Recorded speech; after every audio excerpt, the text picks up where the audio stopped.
You're taking a look at pictures of those airstrikes on a suburb of Beirut.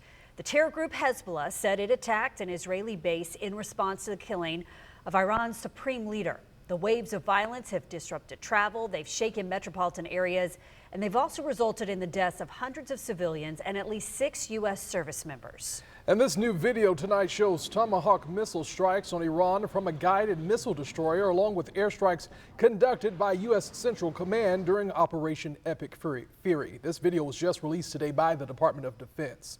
And as the strikes on Iran continue here on the First Coast, growing concerns about increasing fuel costs. Experts say we could see a rise in gas prices all over the country. Our Channing Curtis is joining us live tonight from a local gas station in Channing. One gas expert told you that we could start feeling the effects of these rising costs by tonight.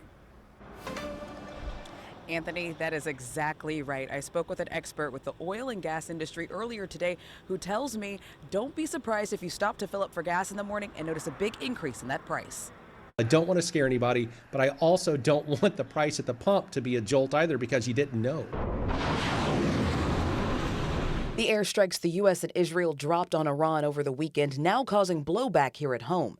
NBC News is reporting at least 6 of the leading cargo shipping companies reported their ships were stopped or turned away when trying to go through the Strait of Hormuz, a critical thoroughway for more than 20% of the world's daily oil supply. Obviously could have impacts on the world economy, and especially things like oil prices and gas prices. Dr. Corrigan at Jacksonville University says while he believes we'll see an increase in prices at the pump, there won't be a supply issue. You know, it used to be the United States got 20 to 30% of oil imports from the Persian Gulf area. Now it's like 8%. Analysts at GasBuddy agree and say we could start seeing an increase of 10 to 30 cents per gallon as early as Monday night. You're going to see this increase simply because of what has taken place over in Iran and in the Middle East. It has created a lot of volatility in the overall market.